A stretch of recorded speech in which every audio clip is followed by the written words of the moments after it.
අපේ සමාජයේ අපි පුරුදු වෙලා තිබිච්ච දෙයක් තමයි අපට කුජලිකව අවනඩුවක් ආරවුලක් විතරක කෝලහලයක් බේර ගන්න බැරි වුණාම අපි යන්නේ ගමේ පන්සලට කෝවිලට පල්ලියට ගිහිල්ලා අපි ආගමික නායකයින්ට ඒ දේ කියනවා.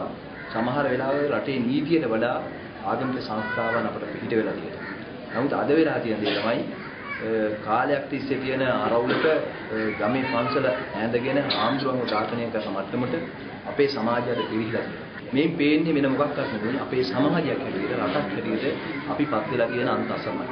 නීතිය තම තමන් තනියෙන් පුද්ගලිකව අතට ගත්තට පස්සේ සමාජයකට සිද්ධ වෙන විරණම තමයි අද මේ අපේ රට ඇතිවෙලා තියෙන්නේ.